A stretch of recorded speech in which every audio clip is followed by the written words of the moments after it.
Are we ready to get started? Sorry. Am I on? Sorry. Turn this off. This is the one, yeah. Okay, so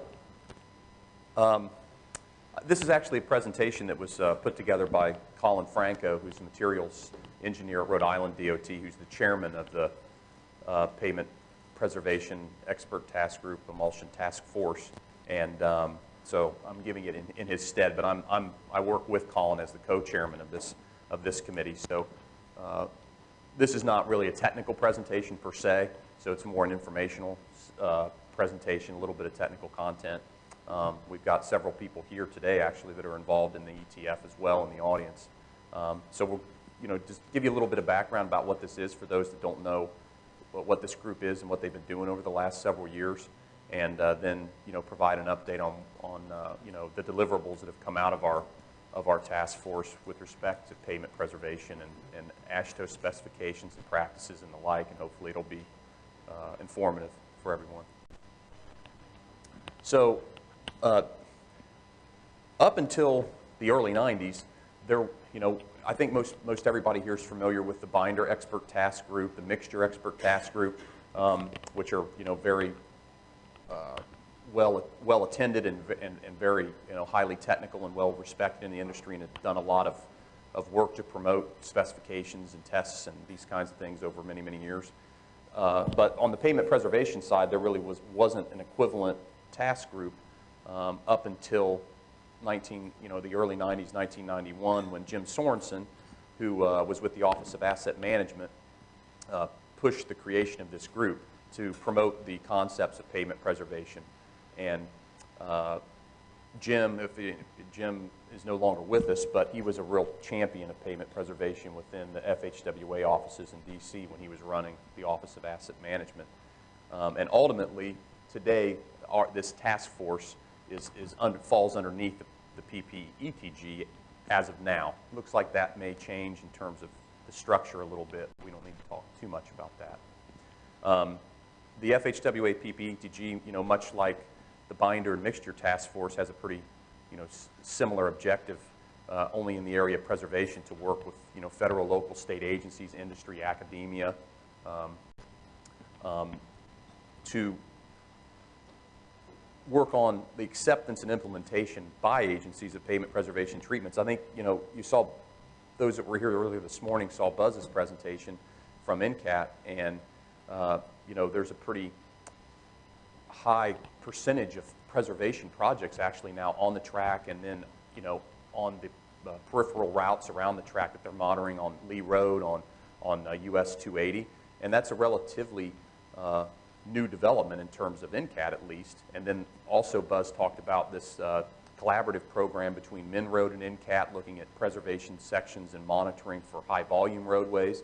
So really, since this expert task group was formed back in the early 90s, there's been a lot of progress in terms of trying to test and understand and monitor pavement preservation technologies to try and improve the state of the practice and the art, so that various state, local, federal agencies feel more comfortable using these treatments. And then this kind of feeds into what the ETF's mission really is when we get into it. Need to go over that. But essentially, this PPETG, think of it as the pavement preservation version of the binder mixture expert task group within FHWA. And ultimately, back in 2008, I think it was at one of the industry meetings, like an EMA, ARA, ISSA meeting, Jim Sorensen at the time and several key stakeholders, in the pavement preservation world were sitting there. And essentially, if you look at right now what the state of the practice is for like emulsion surface treatments, there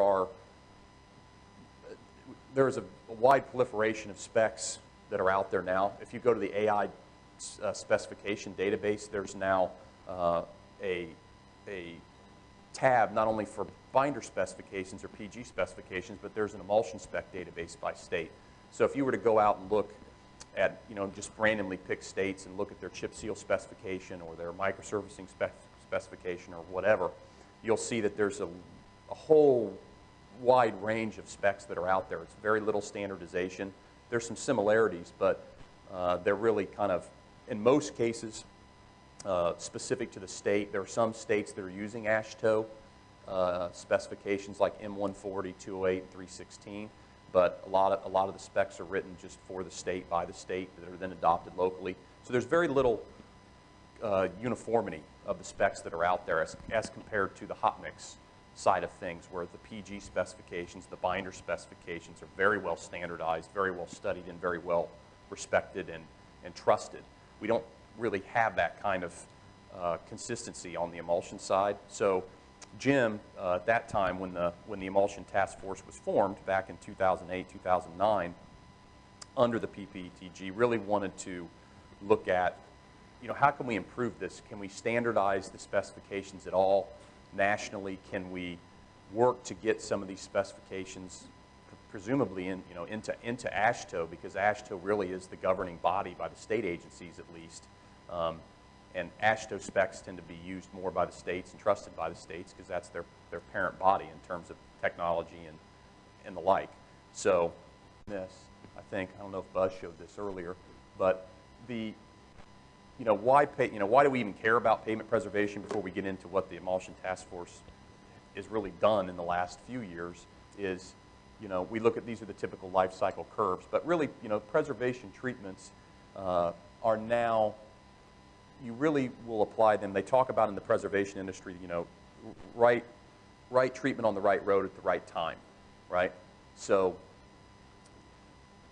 if you're looking at a pavement condition index curve as a function of time, if you get too far down and your pavement is too far distressed, then preservation is usually not a very good option. It's really a Band-Aid. It won't last as long. But a lot of these treatments, if you put them down at the right time, will really increase the life cycle cost benefit of the road, which is, I think, part of the reason why there's so much preservation work being done now on, test tracks like NCAT and Min Road and the like, because now this is being recognized. If you do these treatments right and you put them down at the right time and they're constructed in the right way, that they can really provide a significant benefit for the cost of the road overall throughout its lifetime, right? As opposed to, the worst first mentality or fixing roads that are in the most distress, and which has been shown fairly readily, in terms of a network structure. If you just fix the worst roads first, then your overall grading doesn't get better with time. It actually gets worse. But if you do more preservation, you can actually improve the rating of your network, and move from a C grading to a B or a B plus or whatever. So there's a pretty compelling case for why you should be looking at these technologies. The problem has been is that based on how the materials and the design and the construction of these products are laid out and specified around the country, is we've had some problems with consistency, performance, quality. And there's some agencies have said, well, we're no longer going to use this technology because we tried to do a job and it just went bad. So we're just not going to use any emulsion treatments. We prefer to use hot mix. We don't have the same kind of problems. And this has happened throughout the U.S. in several states with certain treatments.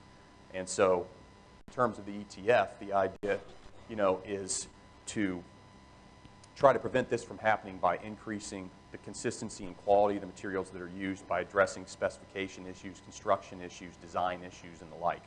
And in particular, the original mandate from Jim was to advance the effort, to develop performance-based specifications like we have for hot mix, right? That's really kind of phase 2 of where we're working in the ETF, but phase 1 has come along pretty well, and I'll get into that in a minute.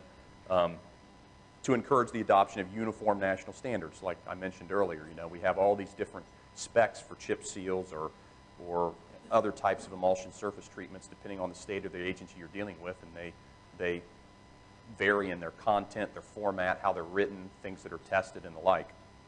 In particular, in our case, we focused on AASHTO to try to drive our efforts for these specs and design practices and construction guide specs to try to get the word out and get it into a format that the agencies will feel comfortable with and use and specify. Back. In the first few years that the group was together, working from 2008-9 to 2011, two of the big things that came out of this, anybody that's familiar with emulsion treatments or that makes emulsions, one of the big areas that we have a technical inconsistency in terms of the product and specifying the product and testing the product is that we recover emulsions at very high temperatures. So it doesn't really make sense to recover an emulsion at 350 or 400 or 500 Fahrenheit when that's far, far above what temperature you would see on the road, right? So early on, much of the focus was on low temperature recovery methods for emulsion residues as a first step towards trying to get to more of a performance-based testing and specification criterion. So in those first couple years, there was a push. We got into ASTM and into AASHTO, low temperature recovery methods where you can recover the binder at low temperatures. So that was probably one of the biggest deliverables that came from the first part of the ETF before it kind of went on hiatus for a couple of years. So that was a big accomplishment. We also worked on some QC/QA stuff. But then when we got back together, what we realized was, as a group in this summer meeting in July in Rhode Island, that we didn't really have the right makeup to get buy-in, because there's a lot of different stakeholders and a lot of different companies and agencies and industry groups that really were very vested in this. So we spent a lot of time the first 6 months or so just getting everything aligned and then getting subcommittees set up and then getting membership set up so we had the right buy-in from all those previous groups. So now we have six different subcommittees that work within the ETF. We have residue recovery and testing with Arlis Kadramis from BASF as the chair, and he was really integral in getting the low temperature recovery method for emulsion residues into ASTM and then subsequently into AASHTO. Jim Moulthrop from FP Squared and Gary Hicks from CSU, Chico University, and the California Center for Pavement Preservation head up our design group for spray applied emulsions and mixture grade emulsions. Todd Shields from Indiana DOT works on supplier certification and QC/QA. Todd Thomas, I don't think he's here, from Colas, and representing ARRA, works in the area of recycling emulsions, cold in place, full depth reclamation, cold central plant recycling, et cetera. Darren Haslett from TxDOT's involved, working on the research side. And then in particular, we have another group which we found when we were working is, and I'll get into this within the AASHTO specs a little bit, is we had to put together a special group that coordinates the emulsion binder specifications with all these groups for when they're developing design practices and construction specs, because everything in AASHTO ties in very specifically in terms of how the documents are written and where they're placed and how they're referenced. And it was very obvious from the very beginning when we were talking about this that, while there are some AASHTO specs out there for emulsions in particular and residues and the like, not too many people in our group were real familiar with how the AASHTO process worked. Some of the FHWA guys were, and a couple of the state agency folks were, but we had a long way to go, to get to where we are today, almost 3 years later. This we talked about. So here's what I mentioned a little bit earlier. Pre-2013, low temperature recovery method was very important, because that was the first step towards getting to where you could even treat the emulsion in a way that you could get performance-based results for testing and have any faith that they would represent the material on the road in the application. As I mentioned, when we got back together in 2013, again, we wanted to really focus on performance-based methods and specifications for emulsions and uniform standards. So the original mission from Jim, coming from FHWA and asset management back in 2008 or 9, wasn't lost. But once we got everybody back together, we got the right membership involved in the ETF and the right stakeholders represented and the right subcommittees set up with the appropriate representation. We really had to sit down and think about, okay, what do we want to work on now, right, and going forward. So basically, we sat down and said, let's make a list of all the relevant surface treatments, emulsion-based surface treatments, or mixture products that are used in mixtures as well for some of the recycling and other applications like slurry and micro, and what do we want to focus on first. And essentially, we made this list here up for emulsion treatments requiring AASHTO standards where there were none currently, specifically, or complete AASHTO standards in terms of material specs, design practices, and construction guidelines, if you will. And we came up with these. And much like I gave presentation in the training course on polymer modified emulsions, but chip seal and microsurfacing are the two biggest classes of emulsions that are used by volume today. Maybe if you did, not including tack coats for, you know, tacking down hot mix pavements, but for strictly emulsion surface treatments, it's chip seal and micro, and those are the two that we ended up focusing on initially to try to get our process down for how we would draft these standards and specs and then promote them within AASHTO. But to date, from that meeting in July 2013 to now, coming up, I guess, here on 3 years, out of this list, and I'll talk a little bit about this in a minute, we've all the items on there, all the treatments that aren't in bold, we've actually drafted standards and practices and submitted them to AASHTO, Subcommittee on Materials, Tech Section 2A, for consideration.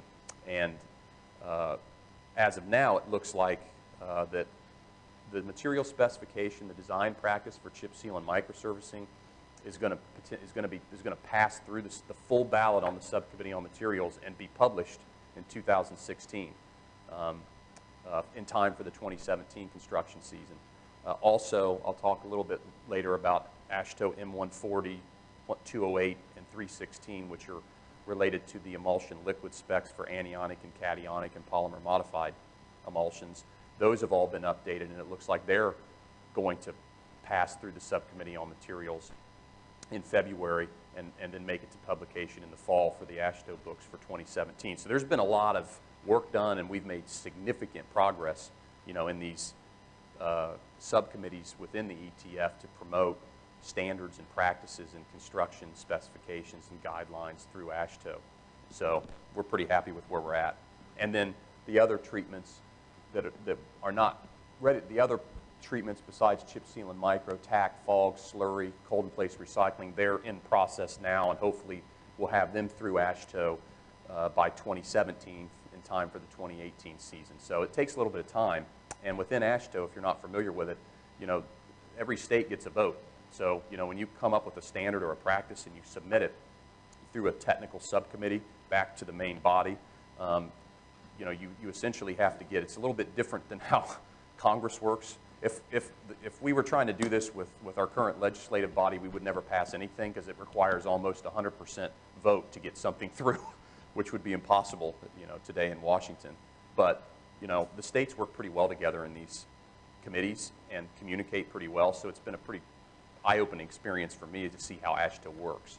And for, I'm sure for others that weren't familiar with this from the emulsions that we were working on for micro or chip seal or slurry seal or tack coat, ultimately will reference a material spec back here in the original 140, 208, and 316 that had to be updated. For instance, there was no designation for microsurfacing emulsion in AASHTO at all. And it's this, you know, the second largest by volume emulsion surface treatment out there. So we had to literally add that in.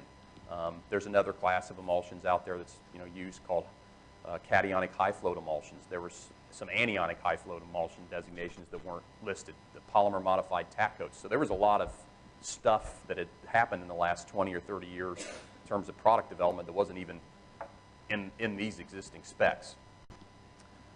Chip seal, we did the same thing. So in terms of the design practice and the material specification, and we also, down here, we won't spend too much time on this, but within AASHTO, there's also a subcommittee on construction, but it's not very active, but you can actually submit guide specifications on just, you know, that are more kind of like general use documents that shows, that are much bigger. They can be, you know, several pages or tens of pages about here's the best way to construct this type of treatment. So at this point, these types of documents, we're trying to determine where we're going to put them because that subcommittee on construction is not terribly active. So we're thinking about doing tech briefs so that we can get these documents out for the agencies and contractors to get access to. But the big work in terms of the specifying body and getting votes and approvals was done up here. So chip seal and micro are done. Slurry seals, they're now in the beginning process of this. Within AASHTO for materials and the design specifications.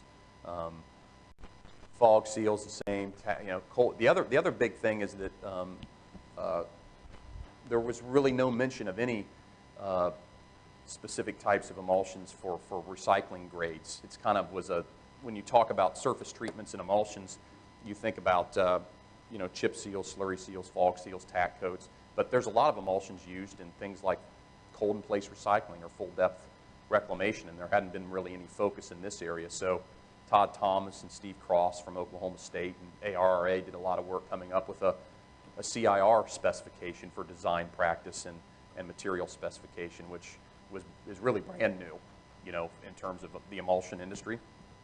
So that's out there. That was a big accomplishment from Lam. Obvious with all the stakeholders that were involved in this was you can have the best material specifications and a great design for your surface treatment, but if you don't do QC, QA very well, or the construction practices are not up to standard, then it doesn't really matter. So, which makes sense. You know, you can have the best specs in the world, but if you don't construct the pavement very well, it's not going to matter, right? So, part of the other focus now is really to work on QC, QA. So, Colin really wanted to push this, as well as Gary from Chico State and the California Center for Pavement Preservation, about spending more time on QC, QA practices and then coming up with these documents, much like you have for the hot mix industry. There's a lot of references within AASHTO about best practices and quality assurance and the like, and how to sample aggregate and test materials, stockpiles, these kinds of things. Long-term plans, like I talked about, really was the ultimate goal of all this is to get to this. Some kind of performance-graded system for emulsions using super pave principles where you're, you know, testing on, you know, a DSR. One of the things that's a real issue on the emulsion side, and it's somewhat of an issue on the hot mix side, is you know, tankage and the size of the tanks that the emulsion producers use and the number of grades. If you think that the number of grades of hot mix binder are a lot, I can assure you that there are a lot more emulsion grades that emulsion manufacturers make than hot mix binders. So literally tankage is an issue, and turning tanks over and timing, right? So anything that we do, you know, you can't take an inordinate amount of time to grade the material. So even on the low temperature recovery side, currently the state of the practice is that you distill the emulsion for like an hour and then, you know, pour samples and test them, or the longest would be 3 hours by oven evaporation. So you really have to, everything we do is push towards how can we lower the temperature but not increase the time. And then once we have the material, we can't have a bunch of tests that are going to take 2 or 3 days, you know, because you have to turn these tanks over because of their size and the number of grades that these emulsion manufacturers are making. So there's a lot of considerations there that everyone's taken it, which is why having the representation that we have in the ETF was really important to get everybody involved that would be familiar with all these different aspects. I don't need to get too much into that. QA, QC, so there's we're talking about training and working with FHWA, working with the Resource Center.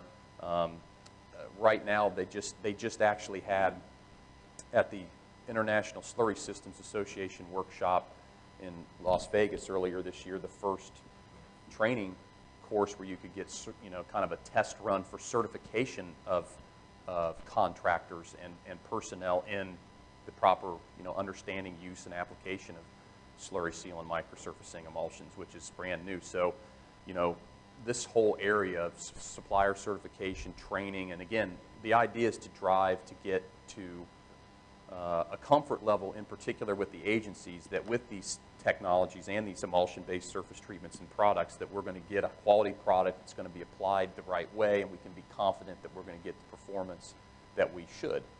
And that's really what all this is driving towards, credibility.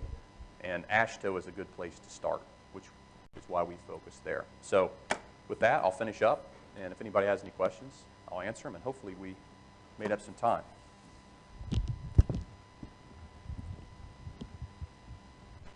That is me, by the way.